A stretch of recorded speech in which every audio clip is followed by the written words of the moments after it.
want to talk to you about these TikTok houses where, so we're talking about like big multi-million-dollar mansions. You have them in Brazil, you have them in Kazakhstan, in Korea, China, you have them in France, you have them in the US, of course, Beverly Hills, big mansions. And then you're gonna have like 20 creators that live there for free in huge mansions.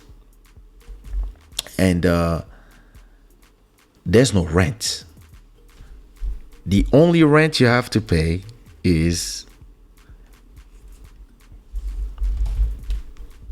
to push out content every day. You have to push out TikToks every day, and we do the rest. We bring you brands that you can do deals with.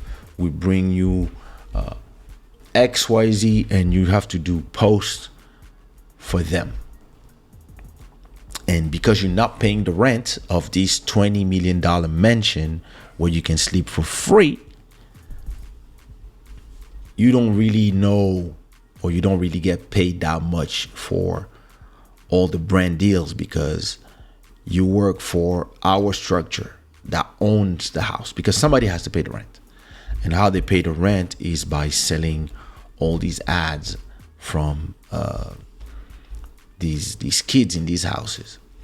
And it's interesting because what we are starting to see is that, for example, in the US, a bunch of these houses with creators inside, they all belong to the same company. And that company gets ads like, oh, you have this yogi product that you wanna do some promotion to the kids, to the young generation. Well, we have 200 creators divided into 10 houses. Give us X amount, and we take care of having all of them post on the same day about your product. And that's exactly what's happening. And I mean, you know, when you think about it, what up, Frankie? You live for free somewhere, and in exchange, you put out content. It's kind of cool. The problem is, slowly, the kids in these houses all started leaving the houses and talking about mental health, because it's kind of hard on your mental to be there posting content all the time and never having time to chill, and always having like these YouTube parties, these TikTok parties, this thing, and always trying to stay relevant, and always trying to be in the favors of the algorithms. And there's a point where you get tired and you can't anymore. And if you look at the structure of these companies, so you're gonna have these companies where you have like 10 houses with TikTokers or YouTubers inside, all connected to this advertiser, connected to this one guy who bought all the houses, or who rent or whatever, has deals, or maybe has a loan on all the houses. And then on top you have maybe people who put money as an investment. But people don't really realize that those kids, mentally, it takes a toll on them, because it's the new digital slavery, where all you do is post. Because, you know, I try to post like a line of 3 every day, but sometimes I don't post for 2 days. And I don't care, because posting on Instagram doesn't generate money for me. I don't sell ads. I'm not an influencer. What makes me money are music streams, YouTube views, and NFT sales. Those are the three of my money generators. So when I post on Instagram and I post something funny and I say, wait a minute, and I get a lot of engagement, I do it because it's good for the brand. But if I don't have nothing to post, and listen, sometimes I have like 100 videos that I'm ready to post about. But sometimes I don't feel like it. And I don't feel like it maybe for 2 or 3 days. So I'm not posting because I have nothing to post. And I'm not forcing myself to post. Now,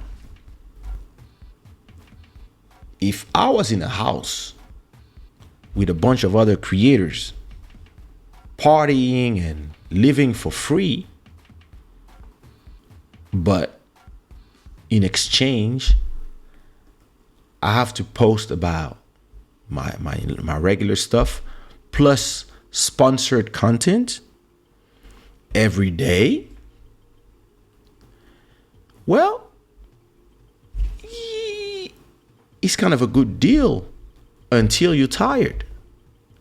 But when you're tired and people tell you, hey, you have to post. If you want to stay here, you have to post because a lot of kids want to be in your place. So you have to post. Here's the product. Post something. That's when it becomes the new digital slavery, because these kids, nobody cares about their mental health. People are just thinking about rendement. Let's go. Let's make it happen.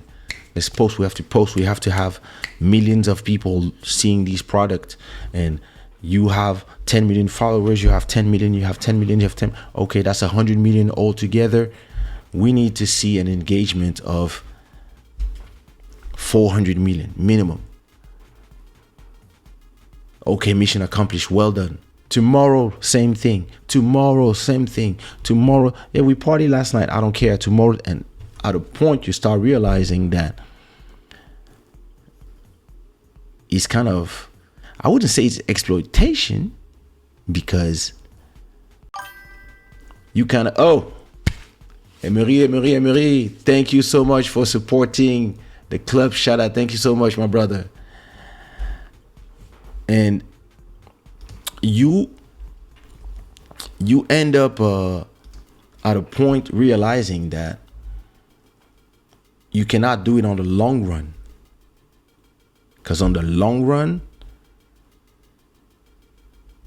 the mental health suffer.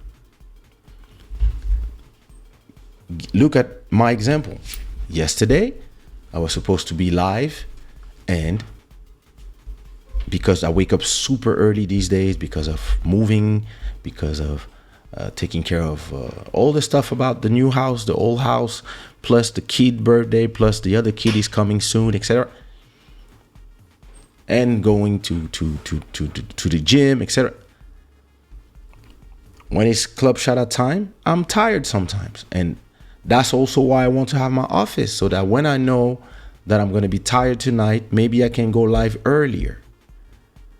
I don't have to wait for people to be sleeping, because I might be live at 10 p.m. for me and end at 11:30. And I have the luxury to choose because I am my own boss. Now, if Club Shada belonged to, or let's say, not even belong, but if I had a deal with Spotify where I was supposed to produce 2 episodes every week, and then it's different. You cannot miss because you're getting paid. Now, if this apartment was paid for by whoever, but in exchange, I would come and do this live not on my channel, but in their channel, and they would take care of all the ads, the editing and stuff, but I have to show up, Then when I'm tired or when I'm sick and I don't show up, they might tell me, well, your productivity is not perfect.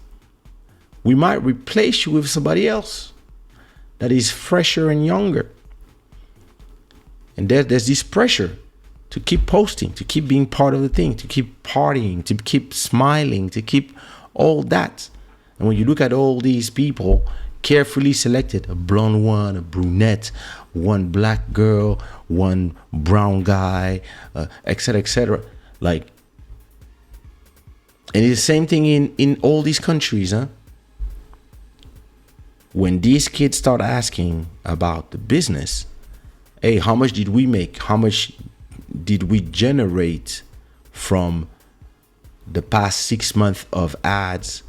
And how much is my share? And when you ask how much is my share, you're thinking you have like 70 to 80% of the money generated by you, and they keep 20%, 25, 30, healthy amount, standard for the fact that they found you, the opportunities, etc. When people ask the questions, they have no answers. They have no answers. People are like, no, you know that, and then they get fired. So this is exploitation. This is the new digital creator slavery. So creators never had to work that much. And I'm a workaholic. I love working. But I see a lot of people, they can't in this economy where you have to release all the time. You have to have stuff all the time. Or you want to do, you have to do NFTs all the time. Like anything, it has to be all the time, all the time, all the time. It's not sustainable for mental health. Look at photos. You post a photo, there's a million other photos being posted. This, the moment you post it, and in 10 minutes, there's going to be another 10 million. So your photo is lost in the middle of millions of photos. But you post because you have to post, and then you repost, and then you post, and then at a point you're like, I'm not posting this week. Fuck it. And yeah, listen, I feel for all these people because I don't know how you get out of this system. I mean, I know how I did, but it comes with a lot of sacrifice. But when I see all these kids telling their stories about being in those houses full of creators, it's a hyper competitive market where, you know, you have to pump out content all the time, and it's not easy. But hey, and at the same time, you have these two idiots getting 20 million for just lying about their whole life and pretending to be what they're not. What are we gonna do? Rien comme il sait.